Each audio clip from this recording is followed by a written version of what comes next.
The world's a dangerous place. Get the industry's original and most trusted laser sighting system from Crimson Trace.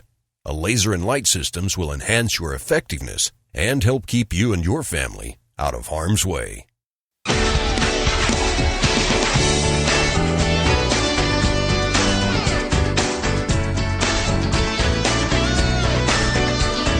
Now broadcasting on more than 200 great radio stations across America. You're listening to Tom Gresham's Gun Talk with guest host Paul Markel. To be on the air with Paul, call now 866-825-5486 or 1-TOM-TALK-GUN. Now, here's Paul. Thank you once again, Johnny, for that wonderful introduction, and thank you once again to Tom Gresham for allowing me to sit in the big chair. Well, I'm not sitting in Tom's chair. I'm actually sitting in my chair, which is inside of the glass case of Emotion Studios, located on the sunny Gulf Coast of Biloxi, and it is sunny now. How many of you Southerners are out there listening to me today? A lot of you, huh? You're like, oh, yeah, I'm a Southerner. Now, all you Northern Yankees, listen up. Down in the South, we survived the summer and were rewarded by the fall. You kind of know. The Yankees, they survive the winter and they're rewarded by the spring. It's the exact opposite down here. So what we've got right now is we've got fantastic range weather. I went out yesterday. I took Zach, the shipping ogre, out to the range, and we did some shooting, handguns and rifles, and then we did some family time. We went and walked around a corn maze. My lovely wife found a 4-square-mile corn maze. And yes, we started when the sun was up, and we finished after the sun was down. But it was a good time, and we had a wonderful little experience there with the new corn maze. So just thought I'd share that little bit of personal information with you. So, I'm not all about guns and ballistics. I am a real human being. I have, a family and so forth. When I bleed, when you cut me, do I not bleed? That's right. All right, ladies and gentlemen, I'm really excited to interview my friend Mike Detty on Gun Talk Radio today. Mike Detty, like I said earlier, he is a friend of mine. He is an author. He's a writer. He's one of them gun writer guys, and he's been doing it for a long time as well. And he's in his, I don't know if it's his spare time, but his other time when he's not writing, he also is a gun dealer from Arizona. And Mike found himself quite accidentally in the middle of a situation called Fast and Furious or Wide Receiver, and he has a book out right now, and you can buy it on Amazon, and it's called Operation Wide Receiver, an informant's struggle to expose the corruption and deceit that led to Operation Fast and Furious. My friend Mike Detty, are you there? I'm here, Paul. Thanks for having me. Well, thank you for joining us today. I truly appreciate it, and I'm looking forward to you talking to the Gun Talk audience and telling them a little bit about it. But give them a real quick, who the heck is Mike Detty background? Well, lifelong firearms enthusiast, and started writing about guns about 25 years ago. And after a career change, I found myself as a gun dealer in Arizona, selling mostly black rifles. And it was through that experience that I ran into some nefarious sorts that were buying guns, and I suspected taking them to Mexico, and that's when I got involved with ATF, and my little adventure called Operation Wide Receiver started. That was back in 2006 and ran for about 3 years. Just after that, Operation Fast and Furious started with a lot of same characters involved, and when I say characters, I mean ATF personnel. Yeah, and what a lot of people may not realize is that they're like, oh, this guy wrote a book about it, but, what does he know? You were, how many, I suppose it's a silly question to ask how many other gun dealers were involved, but were you the original or the, I guess, the primary original source during the Wide Receiver operation? I guess you could say ground zero. I've been told subsequently that the ATF personnel were just waiting for a gun dealer like myself to come in and say they had found some suspicious customers. But, throughout Operation Wide Receiver, I was the one and only dealer. In fact, even when these guys were buying quantities of 20 and 30 guns from me, They were beating me down on price, and ATF wouldn't let me raise the price to where I needed to be to make money, because they didn't want these guys going to other gun dealers who might not be as cooperative with ATF as I was. So, yeah, throughout Operation Wide Receiver and 2 other cases that I brought ATF, there were about 800 guns that we know crossed the border. And that was just through your FFL. That was just me. These guys, sometimes I met them at gun shows, but subsequent purchases happened right in the living room of my house. Yeah, I think people are like, oh, this Mike Detty guy, he ran a gun store, somewhere in Tucson or whatever. But it wasn't. It was, you actually had cartel thugs in your own living room. That's right. And if that's not crazy enough, I mean, it was just me inside. There were no ATF agents or, hiding in closets or behind furniture or anything. The closest agent to me was parked in a car about 80 yards from my front door. And they had given me an old transmitter that sometimes got so hot it would shut itself off. And it was just a crazy situation. Of course, I was always armed, and I had to assume that the people I was dealing with were always armed. I think it's just lucky that they never decided to rip me or try something that would have ended up ugly.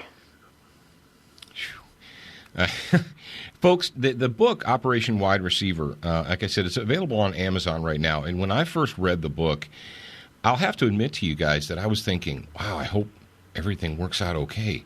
I know there were a couple of situations where Mikey, where you met people in parking lots where they said, oh, meet me in a parking lot, and you were sitting in a car, with a potential buyer or somebody was trying to set up a deal. And I'm reading that, and it's almost like a crime novel. You're like, oh, is this person going to rip him off, or what's going to happen here? But fortunately, I knew that you were okay because you did sign the book for me. So I'm like, okay. Yeah, I think if the average reader, looks at that book, they're going to assume that I embellished some things and everything. And honestly, when I set out to write the book, I said, well, this is, of course, this happened after Border Patrolman Brian Terry was killed with one of the Fast and Furious guns. My part of the story I didn't think was really that interesting until I went back and looked at 600 pages of diary notes I made while this was ongoing. And I'd forgotten about some of the crazier things, and I forgot about some of the times that it had the potential to really turn out ugly, where your heartbeat goes up and you get adrenaline shot and the hair in the back of your neck goes up. And certainly those things very easily could have turned out differently, but by the grace of God, I'm still here. Well, yeah, and you were involved in it at the time, and then you go back and you look and you kind of like read it as a third party, or you separate yourself. You're like, wow. But I think one of the things that nobody realized, and I don't think the ATF even realized it at the time, was that you weren't just a gun dealer, you were an experienced writer, and you'd been making a living, or at least a part of your living, writing for a long time. So you were keeping copious notes, very detailed notes of all the transactions and everything that went on. Right, and in addition to the notes, I called it a journal, daily journal. And one of the reasons I kept it, I always thought, that I was kind of an ordinary guy put in an extraordinary position. So I thought maybe someday it would, if they made the big bust and took down the cartel like they were telling me was going to happen, that would make a great story. Unfortunately, things turned out very differently, and it ended up being a great story for all the wrong reasons. But in addition to the notes, I also had a digital recorder, so each of the buys that happened at my house and each of the telephone conversations that I had with the bad guys, I recorded and then downloaded to my hard drive. After things started getting really dicey and I lost trust in these ATF agents, I started recording my conversations with them, and not just in their office, but meetings I had in parking lots and phone calls I had with them. And just by the grace of God that I did that and had that, and I think that's one of the reasons I'm still alive and not in prison was that I had all the information, and I know where they buried their skeletons. There you go. But, Mike, this is really interesting stuff. We're not going to let you go yet. Can you stay over the break and come back with us? Absolutely. All right. We will be right back with more from Mike Detty, author of Operation Wide Receiver.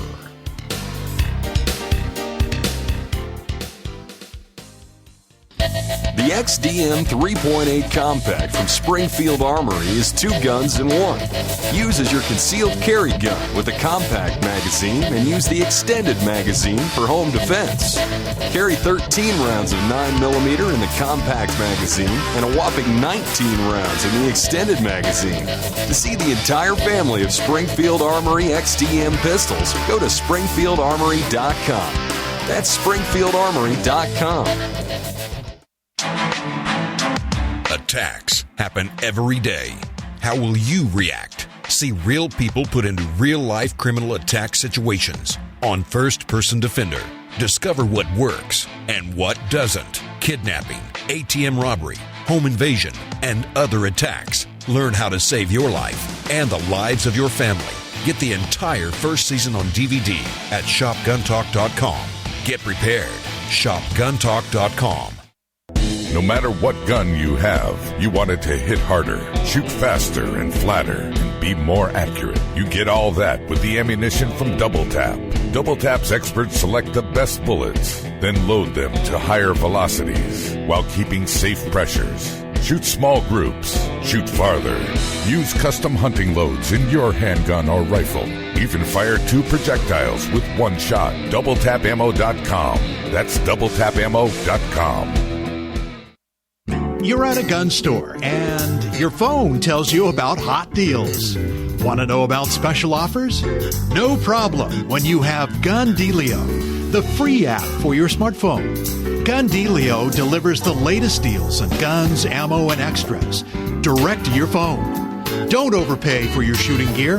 It's Gun Dealio. It's free at the App Store and Google Play. Trigger the deals with Gun Dealio.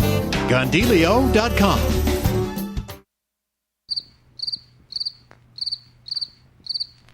Before Silencer Shop made it so easy to suppress firearm noise, this was considered quiet. After Silencer Shop, this is considered quiet. Help make the world a quieter place. Visit silencershop.com to find a dealer powered by Silencer Shop near you. No crickets were harmed in making this commercial.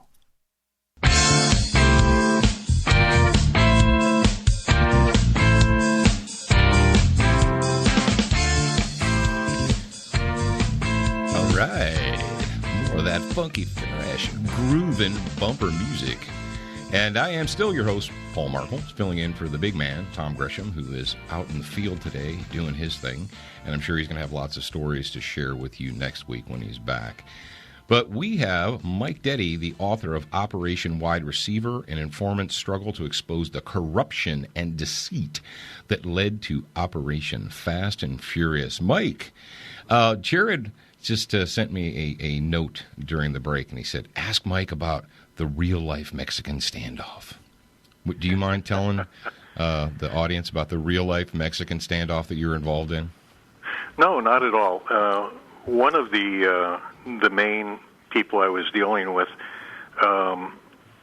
he had a cousin that would have barbecues at her house. Her husband was doing federal time for dope, and at these barbecues, other people that were involved in the drug trade would show up, and she would tell them, hey, if your guys need guns, I've got a hookup, and you're going to pay me a finder fee of $100 a gun. So we had, besides the main people that were involved in Wide Receiver, we had a lot of smaller other cases going on. And one of these people that came out with the main guy one night was a short little guy, about the size of a jockey, maybe 5'5" and 120 pounds. But with him was a bodyguard who was about 6'4" and probably about 260 pounds. And well-muscled and about 20 years younger than me. And everybody else was shaking hands and saying hello, and this guy refused to look me in the eye or take a handshake. Anyway, in the course of the evening, his boss, that he was the bodyguard of, had bought maybe 10 or 12 guns as samples to take to Mexico to take orders for bigger amounts that he would come back and get at a later date.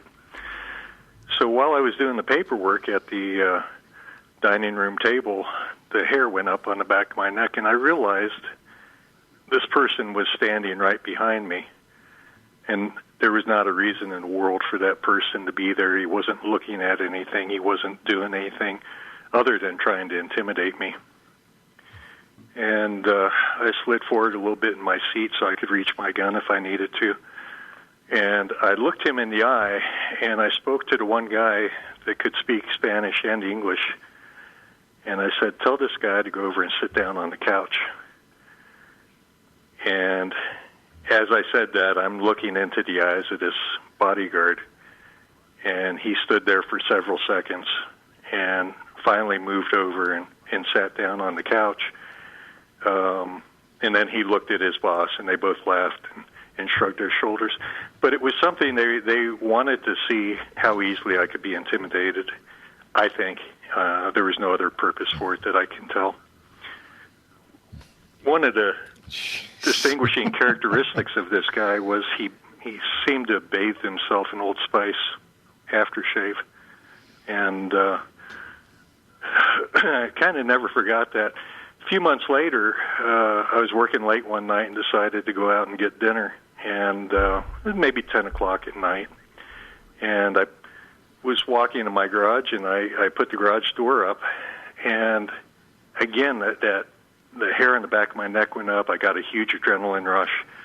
I didn't know why. I ran to the driver's side of my car, reached into the console. I got a 45 and a Surefire flashlight out.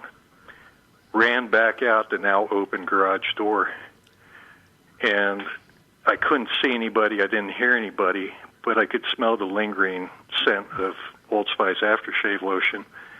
And just a couple seconds later, my dog gave an alert bark from the backyard, so he had run past them up to the road that kind of abuts my backyard.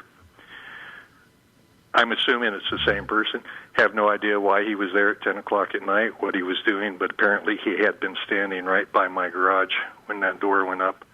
So these were just kind of some of the road bumps I ran into dealing with these people.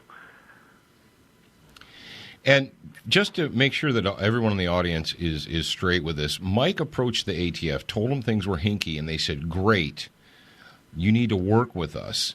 And every buy, every setup that you did, you alerted them, and you said, okay, this is what's going to go down. And they knew, and they're like, yeah, you're running through. They were aware of all these buys, all these people, and they had told you, oh, we're going to get the big hit.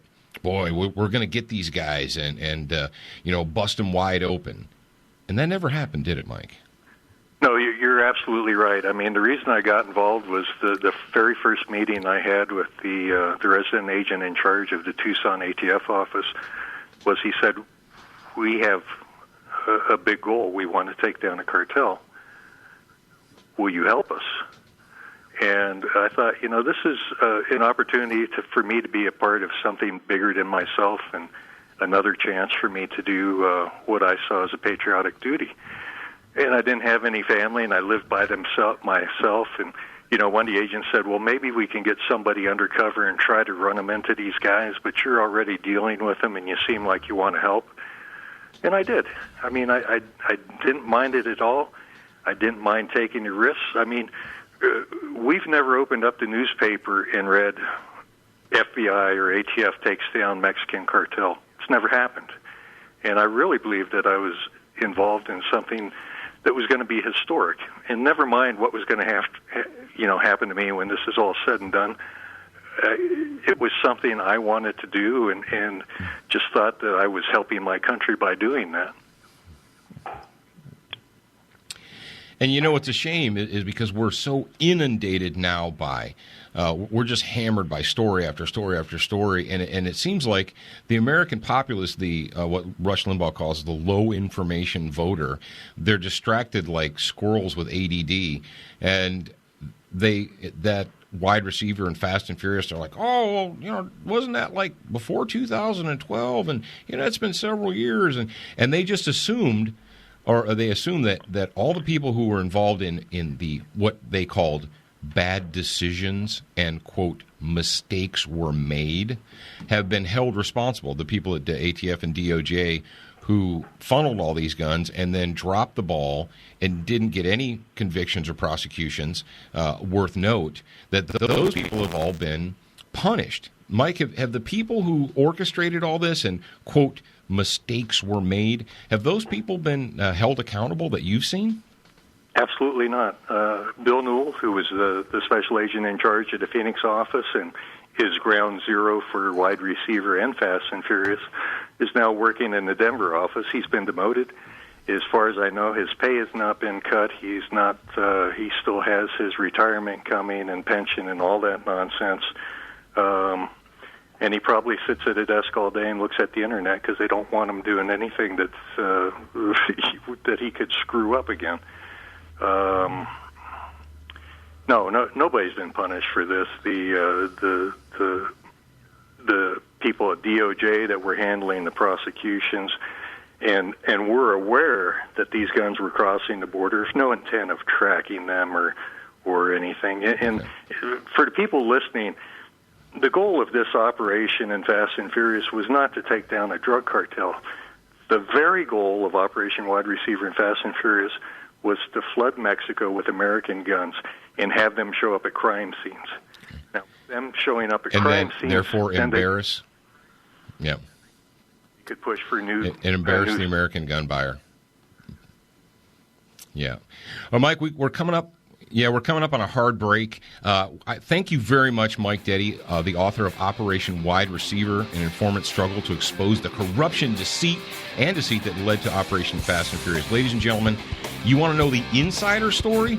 Go to Amazon.com right now and you order that book, and you're going to know what really went down, not what you read in the newspapers. All right, we will be back very, very soon. Don't you go away. Stay right.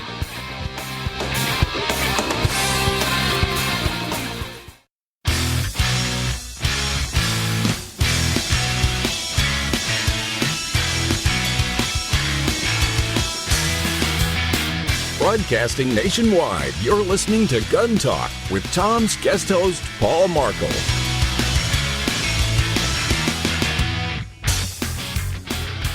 I truly appreciate Mike Detty taking the time on a Sunday, taking his time to be with us and to tell us his story.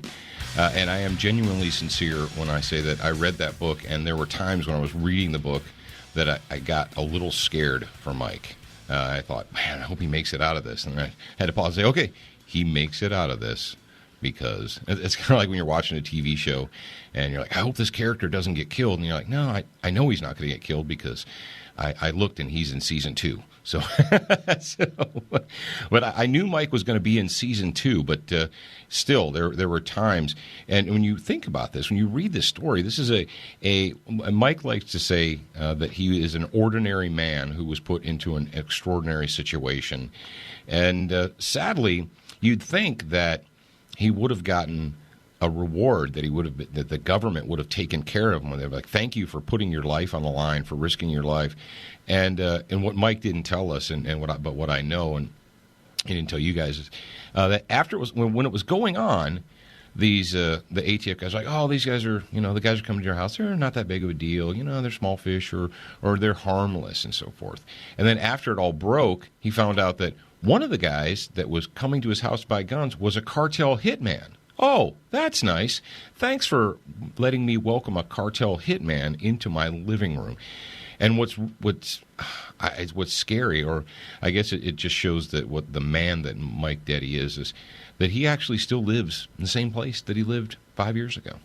I would have thought that he would have sold that place and moved to a cabin in Montana or something, but no, he still lives there, even though. And what you'll find out if you read the book is that it wasn't just the cartel that put Mike Detty in danger. There were people in the United States government, government employees, that put Mike's life in danger. And they knew they were doing it, and they just didn't care.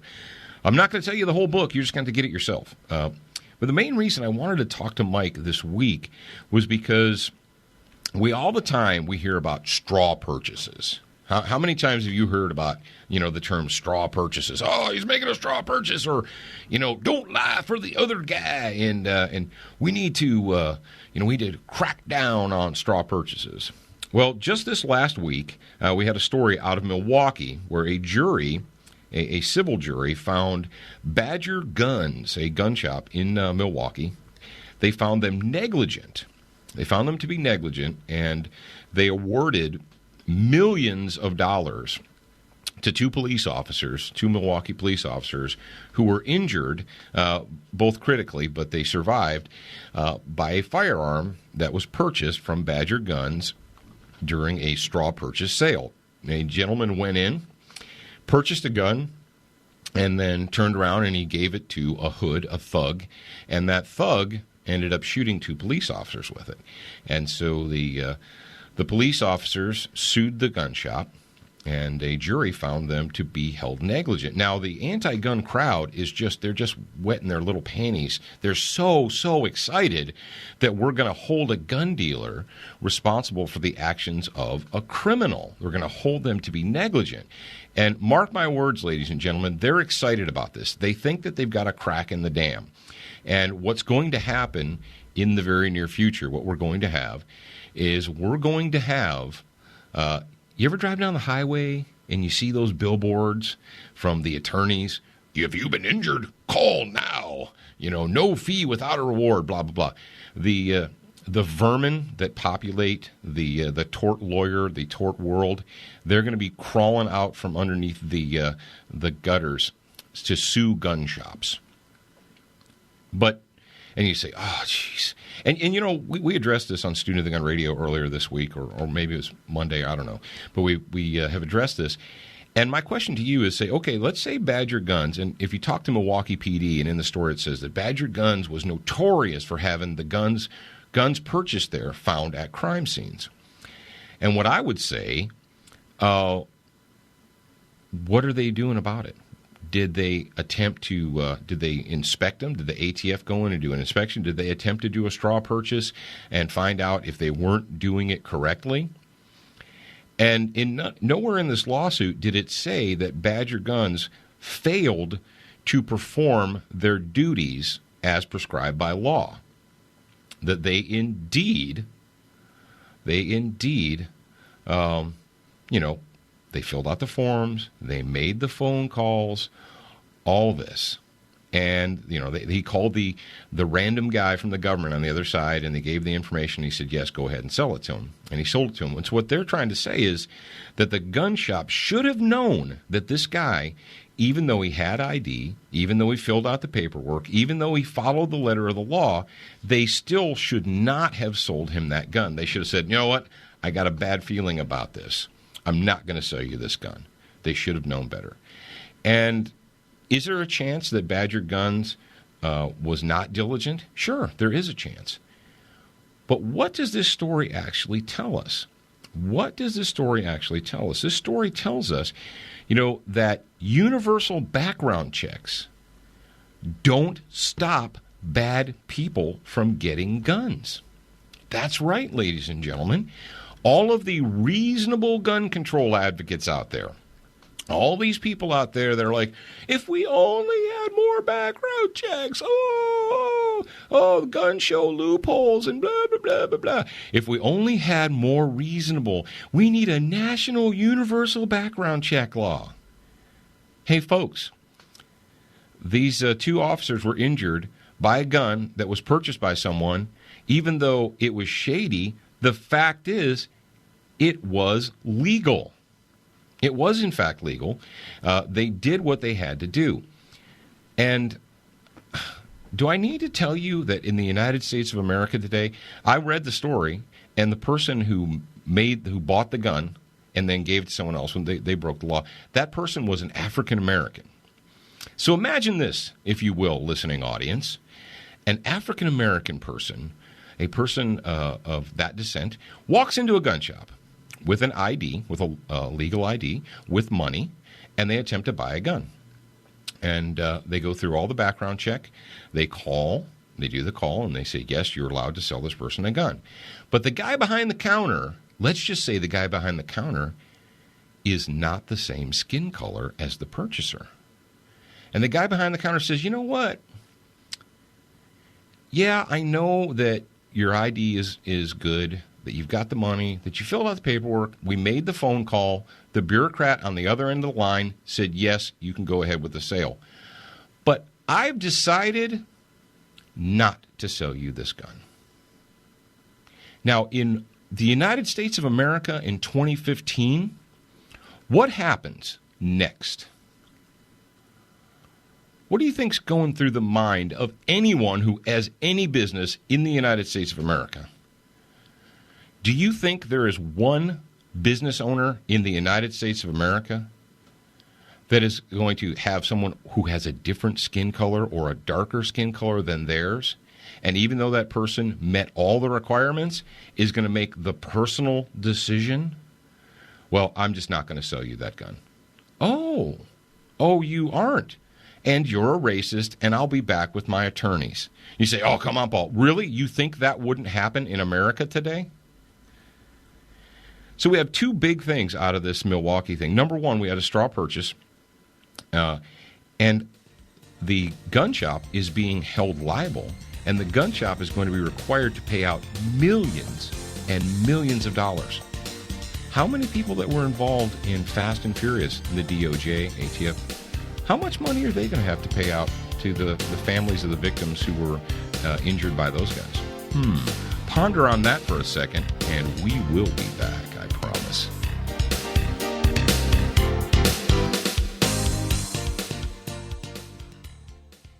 Put a pistol in your hand, and what's your first thought? How does it feel? Then, how can I make it perfect for me? That's why FNH USA is offering the FNS Compact, perfect for concealed carry. Ergonomic, ambidextrous, customizable. Part of the highly regarded FNS series of striker-fired polymer pistols. Find your perfect pistol. Learn more about the FNS and FNX lines at your dealer, or visit us at fnhusa.com. Are you looking for a place to shoot? The National Shooting Sports Foundation has a great website called wheretoshoot.org. It's the largest database of shooting ranges on the internet. It's also a great resource for shooters where you can find video tips, printable targets, and a lot more. Find it online at wheretoshoot.org. And while you're there, download their free iPhone app. That's wheretoshoot.org. If you're looking for a safe and trusted way to sell your firearms, look no further than Dury's Gun Shop. I trusted them to sell my dad's collection. They built their business for over 50 years on honesty and customer service. Dury's Guns will buy any size collection or estate, none too big or too small. Selling your firearms to Dury's Guns is easy. Go with the pros. I trust Dury's Guns. Dury'sGuns.com. It's time for the Brownells Trivia Question. Brownells, serious about firearms since 1939. Are you a gun know-it-all? Well, you may have a chance to win the Brownells GUNTALK FN SCAR 17S Dream Gun and a trip to the NRA show in Louisville, Kentucky, May 19th through the 22nd. Here we go. Which African hunter is known for using a Rigby-made 7x57mm 275 Rigby to take around 800 of his 1,011 elephants? Walter D.M. Karamojo Bell, Frederick Salou, or Harry Selby? To answer and have a chance to win, go to brownells.com/guntalk. That's brownells.com/guntalk. When it comes to firearms, Brownells has more, knows more, and does more, and guarantees it all forever. Brownells is serious about firearms. The Ruger LCRX is a variation of the LCR that features an external hammer. allowing it to be fired in single-action mode. The LCRX can also be fired in double-action mode. It features a monolithic frame made from aerospace-grade 7000 series aluminum, a patented Ruger friction-reducing cam that results in a smooth, non-stacking trigger pull, and a patent-pending polymer fire control housing that significantly reduces weight and helps reduce recoil. The Ruger LCRX Revolver, another rugged, reliable firearm from Ruger.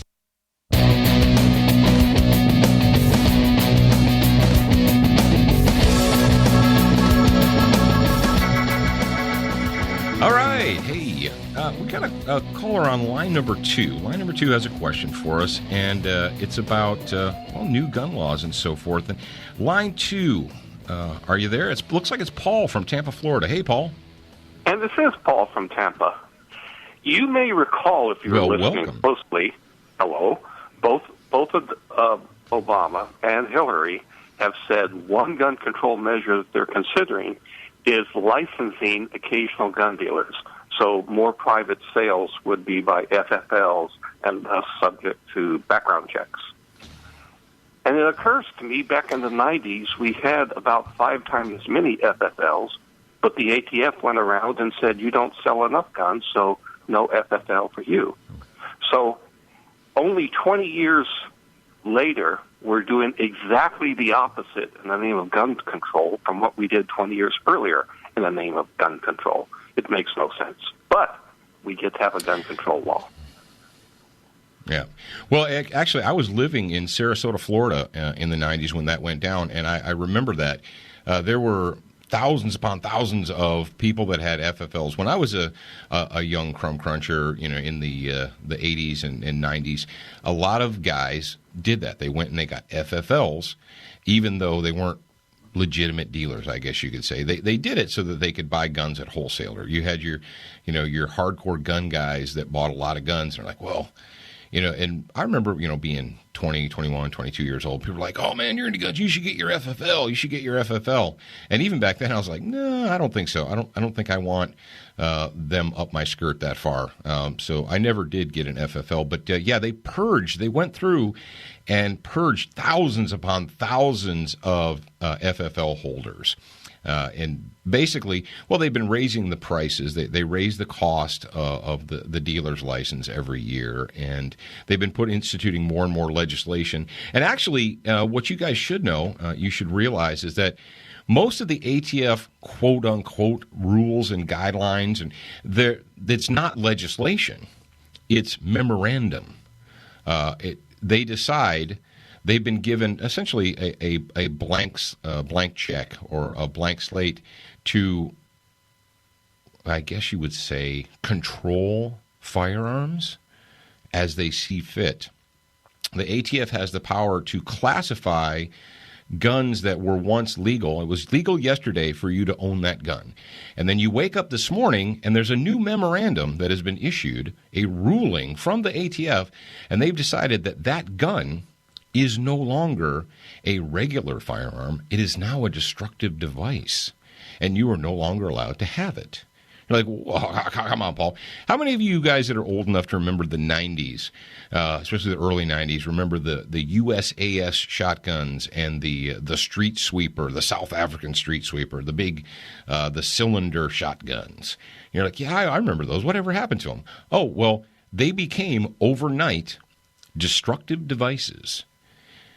You probably think, a lot of you young guys probably think, oh, well, they passed a law against them. No, they didn't take the time to pass a law. Passing laws is hard. It's a lot easier to just legislate or rule via memorandum. And when it comes to how many FFL holders they are, the prices, the fees, and so forth, essentially your life is in their hands. They could decide tomorrow morning that they're going to change the regulations because they've done it before, and so now it's going to be more difficult. There'll be less people that are FFL holders, and it all goes down to just making it more difficult for you to sell guns, more difficult for you to buy guns. There's more paperwork, there's more legislation. But what you need to ask yourself is, does all of this make us quote-unquote safer, or does it just hinder the good people and really do nothing to the bad people? Something we need to talk about maybe.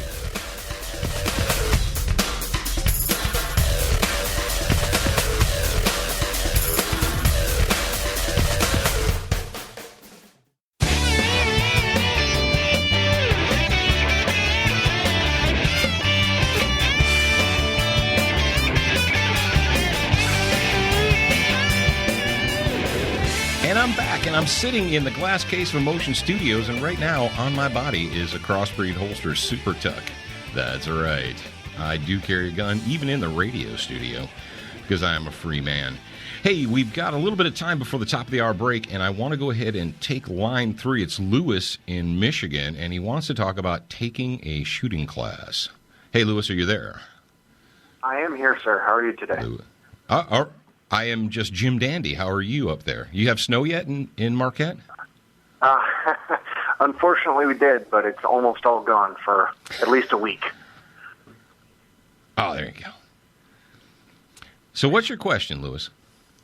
Well, I wanted to know what I should be looking for in a professional shooting class for my first class, and how much I should expect to pay for that class.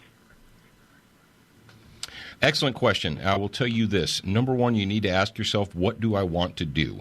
Do I want to learn to shoot competition? Do I want to participate in a sport?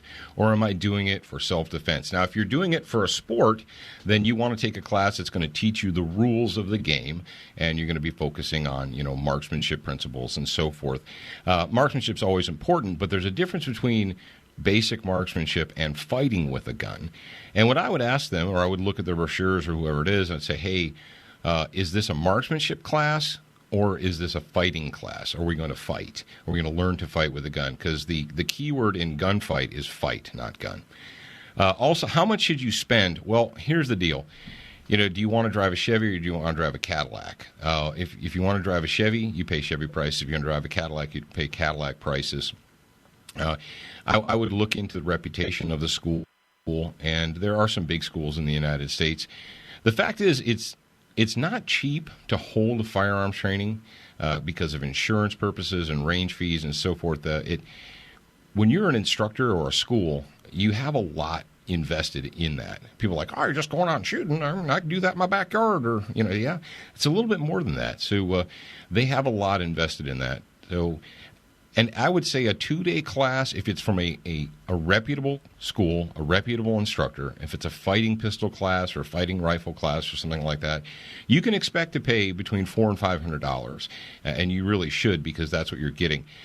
When you get to a class, and people say, well, and that's the hardest thing for people. A lot of people say, hey, how do I know if this guy is, good or not?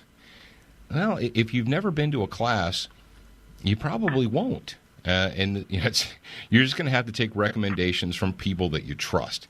And that's when it comes into, basically just vetting them. And a lot of schools are based on word of mouth because of that, because people go to the school and they come back and they tell their friends and what have you. But to answer your question, before you take any kind of shooting class, like if I wanted to, compete in trap or skeet, I wouldn't go to a fighting shotgun class. I'd go to someplace else. But if your desire is to carry a gun for self-defense, and you really don't want to go to a school that's going to teach you about sports. You want to go to a school that's going to teach you about fighting. I hope that answered your question. Did that answer your question? You did. You All did. Right. All right, fantastic. Let's see if we can squeeze in one more real quick. Justin from Sacramento, California, go. Hey, Justin, are you there? Out here in Sacramento, one of the good guys, I guess you'd take it. My question is, how mad should we be getting with a lot of the laws that are coming down? Should we be moving? Do you want us to move out to the free states? Yes. Or should we be doing the Occupy Wall Street and lighting buses on fire and throwing things at the buildings? You're not. Okay, you're not going to set me up there, Justin. I'm not going to go on national radio and tell you to light a bus on fire. But I'm going to tell you this. You need to be honest with yourself, intellectually honest. Say, am I spending all of my tax money? Am I giving my tax money to people that are using it to enslave me? And if you believe that's true, you might want to look for other greener pastures. There's a lot better places in the United States to live. It's just a fact. Look at your own situation and be honest. All right, ladies and gentlemen, that's 2 hours in the can, but we got a whole nother one coming up. Stay right there.